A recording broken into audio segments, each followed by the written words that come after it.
All right, let's get into it. Today, we are not just going to memorize a bunch of facts for the NCLEX. No way. We are going to build, from the ground up, your core mental toolkit. I want you to think of this as us installing the essential software you absolutely need to think like a pro nurse, not just for the exam, but for when you're right there at the bedside. Okay, let's dive in. So first things first, let's tackle the elephant in the room. It's a totally fair question. You're gearing up for the next-gen NCLEX, right? This super modern, high-tech exam.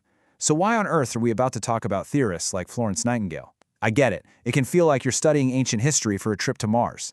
But stick with me, because there is a crucial reason, a core rationale that you've got to grasp. Here's why. These theories, they're the fundamental operating system for your clinical brain. They aren't just these abstract ideas that live in a textbook. They are literally running in the background of every single decision you're going to make. This is what separates someone who just does tasks from a true professional who can actually predict outcomes, explain the rationale, and think on their feet when the pressure is on. So here's our game plan for getting that OS installed. First, we're going to pour the foundation. Then we'll draw out our compass for care. After that, we'll install what is probably the single most important priority filter you'll ever use. Then we'll do a little rapid fire round with the key theorists you have to know. And finally, we'll fire up the engine that puts this all into action for the NGN.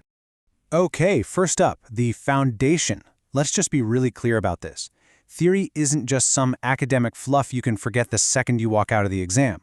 It's the why behind every single what that you do. Seriously, it is your clinical superpower.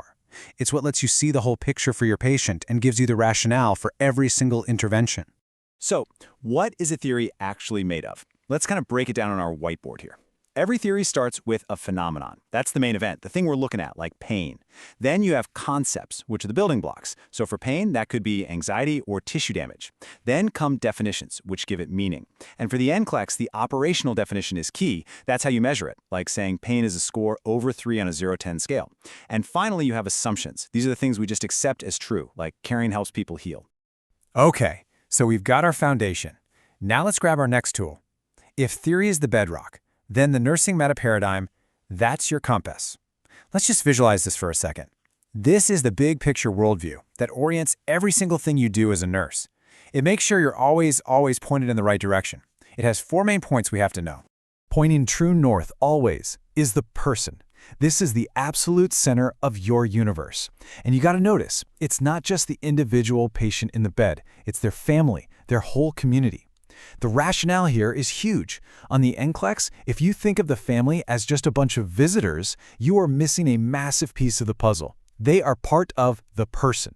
Now, our southern point on the compass is health. And look at that keyword right there, subjective.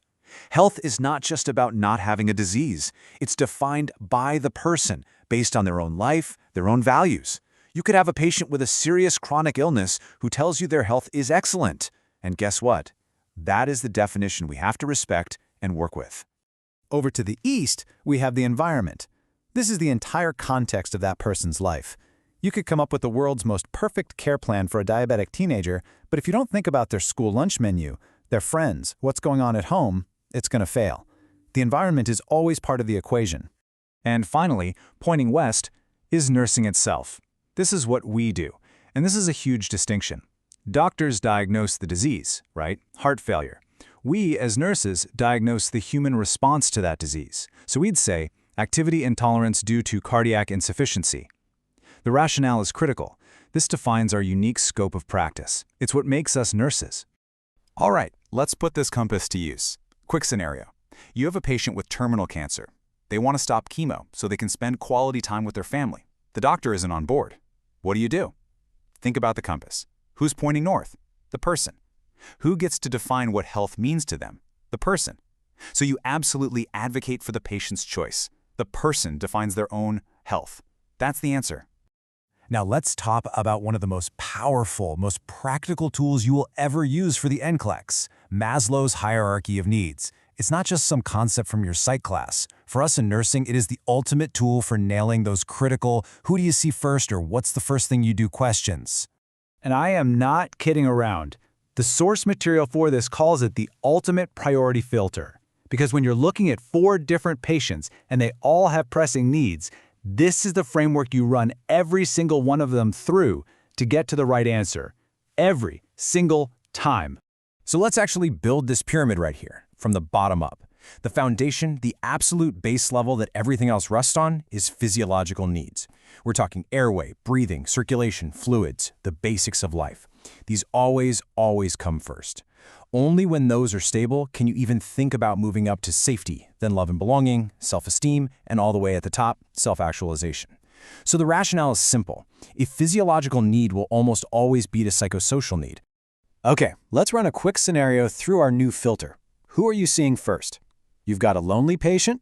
That's love and belonging, level 3. A patient needing education. That's safety, maybe self-actualization. A patient worried about a scar. That's self-esteem. But a dehydrated patient?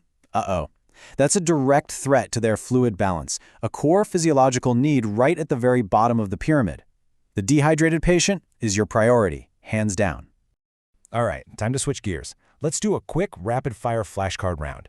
The NCLEX isn't going to ask you when these people were born, but it will give you a clinical situation and expect you to know which theorist's principle is at play. So the goal here is all about speed and connecting the name to the action. You ready? Let's go. Nightingale, think environment. Cleanliness, quiet, fresh air, boom, done. Orem, think self-care. Promote independence, let them do what they can. Got it? Paplau, think relationship. This is the heart of psych nursing, using communication as a tool. Key. And Leininger, think culture. You have to integrate their beliefs and traditions into the care plan. Absolutely essential. Lock those 4 in. So test yourself. You've got a post-op patient and they're in pain. Before you even reach for the meds, you dim the lights, you shut the door, and you maybe fluff their pillow. What did you just do? You manipulated their environment. That is 100% pure Florence Nightingale. And the rationale? You're putting the patient in the best possible state for their own body, and yeah, the medication, to do its healing work. So we've met the theorists, we have our tools. Now let's look at the engine that puts all of this into a modern dynamic framework. This is the NCSBN Clinical Judgment Model, and you have to know this because it is the official structure for the next generation NCLEX. This whole thing isn't just about what you know, it's about how you think. Let's just trace the flow of this engine step by step. It all kicks off when you recognize cues. That's the important data, the stuff that matters. That data then flows into step 2, where you analyze those cues, you figure out what it all means. That analysis lets you move to step 3, prioritize hypotheses. What do you think the most likely problem is? From there, you generate solutions, you take action, and finally, you evaluate the outcomes. This is the mental roadmap for every single case study on the exam. Now, what's the big difference here? Well, the old nursing process, you remember ADPIE, it was pretty linear. You did A, then D, then P, one step after the other.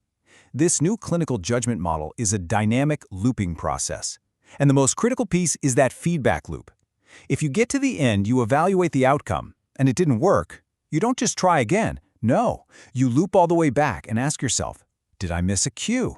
Was my first hypothesis totally wrong? It's a much smarter way to think. Okay, let's put our entire mental toolkit together on one last slide. Think of this as your high-yield cheat sheet for test day. Meta paradigm, the person is the center and they define their own health. Maslow, physiological needs like air and fluids always win. Nightingale, environment. Orem, self-care. And for the clinical judgment model, it's that constant flow. Recognize cues, analyze, prioritize, and then act. Let's end with one last question to keep that engine running in your head. A patient has ankle edema, and you hear crackles in their lungs. You look at that and decide, okay, this means fluid volume excess. According to the clinical judgment model, which cognitive step did you just take? Well, the edema and the crackles, those are your cues. That's step 1, recognizing cues. But the second you connected those dots to form a conclusion, you move from just seeing data to interpreting what it means. That's step 2, analyzing cues. Keep practicing that flow and you are going to be in great shape.